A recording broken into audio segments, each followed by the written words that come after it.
आगे बढ़ेंगे। वफाकी हुकूमत ने यूटिलिटी स्टोर्स बंद करने का फैसला कर लिया। ज़राए के मुताबिक वफाकी हुकूमत ने यूटिलिटी स्टोर्स को बंद करने के लिए 2 हफ्ते का वक्त दे दिया। जी हाँ नाज़रीन, गरीबों को मिलने वाली सब्सिडी बंद कर दी है। वफाकी हुकूमत ने बेनज़ीर इनकम सपोर्ट प्रोग्राम के तहत मिलने वाला रिलीफ बंद कर दिया है, जबकि यूटिलिटी स्टोर से आटा, चीनी, घी अब महंगा ही खरीदना पड़ेगा। इसी पर बात करेंगे। हमारे साथ मौजूद हैं अब्दुल कादिर। अब्दुल कादिर, बताइएगा, जो एक तबके को रिलीफ थोड़ा बहुत मिल रहा था, यकीनी तौर पर अब वो भी नहीं मिल पाएगा। ये फैसला किन बुनियादों पर किया गया है? जी बिल्कुल, इस हवाले से जो सेक्रेटरी सनत है, वफाकी सेक्रेटरी सनत, उनकी जानिब से मौक़िफ़ इख्तियार किया गया है कि राइट साइजिंग जो है वो कमेटी बनाई है, जिसकी तजावीज़ जो है अभी तैयार की जा रही हैं, जिसमें मुख्तलिफ़ वजारतों के भी मुख्तलिफ़ इदारे शामिल हैं। वफाकी काबीना की मंजूरी के बाद जो टाइमलाइन तय होगी उसके तहत जो है इसको बंद किया जाएगा। ताहम अभी से जो है वो जो बेनज़ीर इनकम सपोर्ट प्रोग्राम के तहत शहरियों को चीनी, घी और आटे पर रिलीफ मिल रहा था, उसे जो है फौरी तौर पर बंद कर दिया गया। यानी कि अब जो ख़वातीन और जो मर्द यहाँ पर बेनज़ीर इनकम सपोर्ट प्रोग्राम के तहत चीनी, आटा और घी की खरीदारी के लिए आते हैं, उन्हें जो है वो आम नरखों पर ही अशिया जो है फराहम की जा रही हैं। और जो यहाँ पे यूटिलिटी स्टोर के मुलाजमीन हैं, उनमें भी जो है वो तशवीश पाई जाती है कि वफाकी हुकूमत की जानिब से जो है वो बग़ैर किसी पेशगी इतला के हर किस्म की जो सब्सिडी है उसको जो है वो ख़त्म कर दिया गया और यूटिलिटी स्टोर्स को जो है वो भी बंद करने का जो है वो फैसला जो है वो सामने आया। ज़राए के मुताबिक 2 हफ्तों की डेडलाइन दी गई है, जिसमें तमाम मामला जो है समेटे जाएंगे और यूटिलिटी स्टोर को बंद किया जाएगा। सबसे ज़्यादा मुतासर जो है यहाँ पर आने वाले सार्फिन हो रहे हैं। हमारे साथ एक सारिफ मौजूद है, इनसे बात करते हैं। जी आप बताइएगा कि यहाँ पे जो रिलीफ मिल रहा था आटा, चीनी पर, क्या सूरत हाल है? ये जो यूटिलिटी स्टोर ये जुल्फ़िकार अली भुट्टो साहब ने खोले थे और यहाँ बेवा, यतीम, गरीबों के लिए खोले थे और ये सब्सिडी बंद की जा रही है। अब मुझे बताएं, हम कहाँ जाएँ? गरीब कहाँ जाए? हमें गोली मार दें आप? जी बिल्कुल, आपने जो है वो सारिफ की गुफ्तगू सुन, इनका कहना है कि यहाँ पे जो रिलीफ मिल रहा था, जो सब्सिडी मिल रही थी, वो अचानक बंद कर दी गई है बगैर किसी पेशगी इतला के। बिल्कुल। अच्छा अब्दुल कादिर, ये भी बताइएगा कि ये सेक्रेटरी सनत और पैदावार ने कहा है कि वफाकी हुकूमत की जानिब से ये फैसला किया गया है, तो राइट साइजिंग कमेटी ने तजावीज़ तैयार की हैं जिसके ऊपर मुख्तलिफ वजारतें भी शामिल हैं, तो वो तजावीज़ क्या है? मुदस्सिर अली राना, आप बताइएगा। नाज़रीन को बताएं कि सेक्रेटरी सनत और पैदावार ने कहा है कि वफाकी हुकूमत यूटिलिटी स्टोर्स बंद करने का फैसला कर रही है। ये जो फैसला सामने आया है वफाकी हुकूमत की जानिब से आया है और राइट साइजिंग कमेटी ने तजावीज़ भी कुछ तैयार की हैं, जिसमें मुख्तलिफ वजारतें भी शामिल हैं।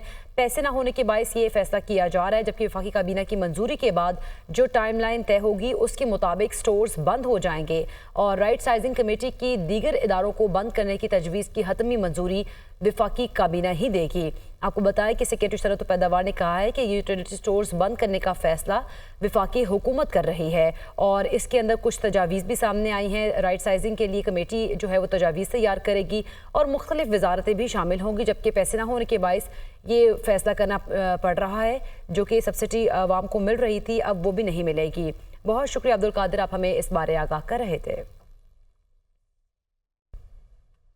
नाज़रीन, पाकिस्तान और भारत में दोस्ती न होने के बावजूद तिजारत जारी है। भारत से एकतरफा तिजारत 5 साल में खजाने से 1 अरब 62 करोड़ डॉलर निकल चुके हैं। पाकिस्तान ने 5 साल में भारत से 1 अरब 62 करोड़ डॉलर से ज़ायद की अजनास व अशिया खरीदी हैं और इस पर मज़ीद बात कर लेते हैं। इस्लामाबाद से हमें ज्वाइन कर रहे हैं ज़शान यूसुफजई। ज़शान, क्या अपडेट्स हैं इस मुतालिक आपके पास? देखिए वहाब, भारत और पाकिस्तान के दरमियान 2 तरफा तिजारत जारी नहीं है, ये दावा किया गया था तर्जुमान दफ्तर खारजा की जानिब से और उन्होंने ये भी बताया था कि मौजूदा सूरत हाल और इसी पॉइंट पर दोनों ममालिक के दरमियान जो बायलैटरल ट्रेड है वो सस्पेंड है और इस पर दोनों जो अतराफ़ है उनकी जानिब से कोई बातचीत भी नहीं हो रही।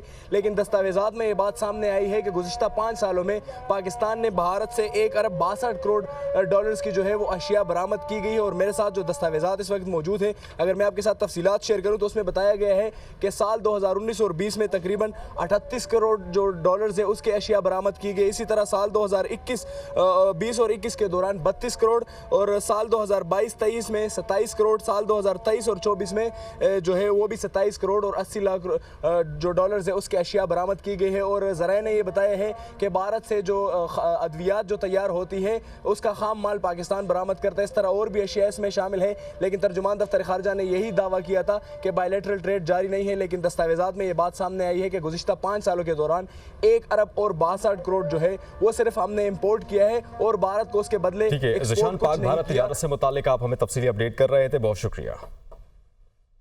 Welcome back. नाज़रीन, इलेक्शन कमिश्नर पंजाब एजाज अनवर चौहान पर मिसकंडक्ट के इल्ज़ाम पर इंक्वायरी शुरू कर दी गई है। इलेक्शन कमीशन ने 5 रुकनी इंक्वायरी कमेटी तश्कील दे दी है, जबकि 5 रुकनी इंक्वायरी कमेटी की convenership DG political finance Masood Sherwani के सपोर्ट कर दी गई। सूबाई इलेक्शन कमिश्नर को 10 रोज़ में तहरीरी जवाब और दिफा जमा करवाने का हुक्म भी दिया गया है। इस पर मजीद बात कर लेते हैं। वक़ार सैयद हमें इस्लामाबाद से ज्वाइन करेंगे। वक़ार, मजीद क्या अहकामात हैं? जी बिल्कुल, दिसंबर की 23 तारीख को जो डिस्ट्रिक्ट इलेक्शन कमिश्नर हैं खुशाब उसामा अली, वो जो है वो यहाँ से रवाना हुए और वो कनाडा पहुँचे, जबकि उन्होंने इलेक्शन कमीशन को जो है वो इन्फॉर्म नहीं किया। उसके बाद 2 मई को उनकी जानिब से जो चीफ इलेक्शन कमिश्नर पंजाब है उनको एक्स पाकिस्तान लीव की दरख्वास्त दी जाती है और इसी के साथ जो है वो जो हज की तातीलात के लिए जो है वो दरख्वास्त जमा कराते हैं।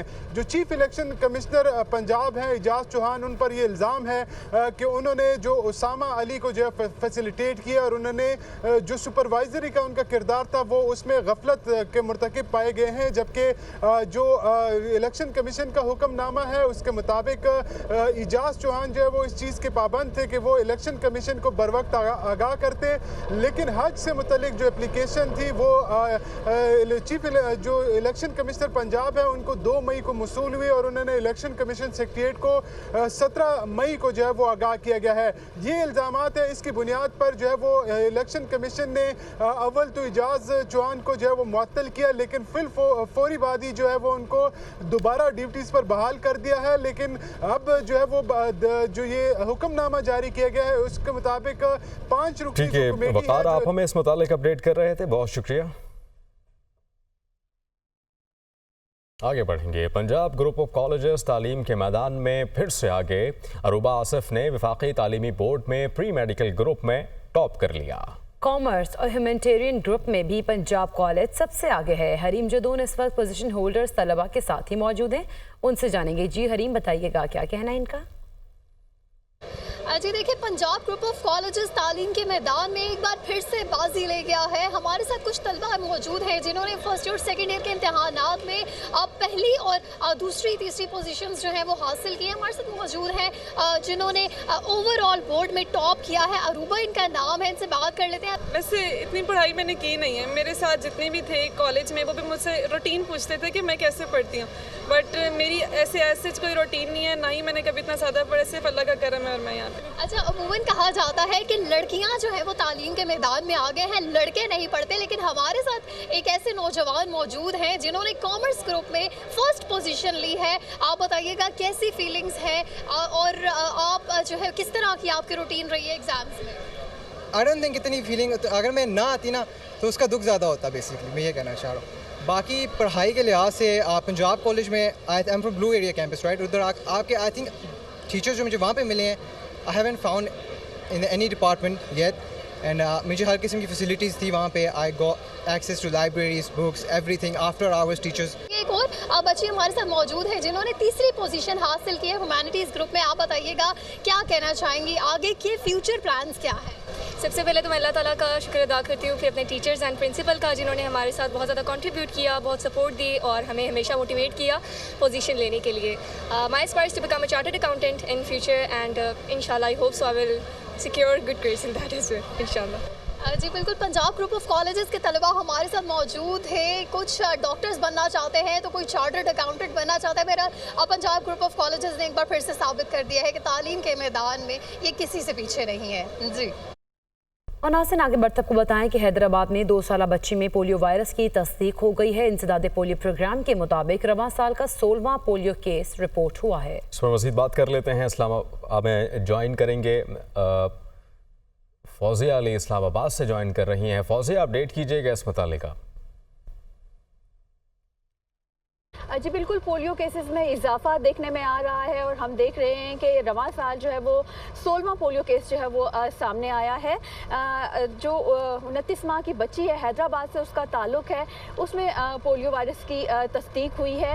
इस वक्त तक अगर आपको बताएं तो बलूचिस्तान में 12 केसेस सामने आ चुके हैं। सिंध में 3 बच्चे जो है वो पोलियो से मुतासिर हुए हैं, जबकि पंजाब में 1 बच्चा जो है वो पोलियो से मुतासिर हुआ है। गिलगित बल्तिस्तान और खैबर पख्तूनख्वा के जो माहौलियाती नमूने हैं उनमें पोलियो वायरस की तस्दीक हो चुकी है, लेकिन वहाँ से अभी तक कोई केस सामने नहीं आया है। मुल्क भर के 62 अजला के माहौलियाती नमूनों में पोलियो वायरस की तस्दीक हुई है। अभी 2024 में जो 16 केसेस हैं, अगर बात की जाए पिछले सालों की, तो 2021 में सिर्फ एक केस जो है वो रिपोर्ट हुआ था, 2022 में 20 केसेस रिपोर्ट हुए थे, 2023 में 6 केसेस जो है वो रिपोर्ट हुए थे। अब जो है इस साल पोलियो केसेस की तादाद में इजाफा हो रहा है और सेक्रेटरी हेल्थ की जानिब से ये भी बताया गया था कि अगले 3-4 महीने में पोलियो केसेस में मजीद इजाफा देखने को आ सकता है। पोलियो मुहिमात भी जारी हैं, करोड़ों रुपए जो है उस पर खर्च भी किए जा रहे हैं। रवा साल जो है अब तक 7 करोड़ 25 लाख 60 हज़ार अमरीकी डॉलर जो है पोलियो मुहिमात पर खर्च किए जा चुके हैं और अब 9 सितंबर से दोबारा पोलियो मुहिम का आगाज़ किया जाएगा ताकि इस मूजी मर्ज से बच्चों को बचाया जाए और वालिदैन से भी यही अपील की जा रही है। मजमूई पोलियो केसेस से मुतालिक फौजिया इस्लामाबाद से हमें अपडेट कर रही थी, बहुत शुक्रिया।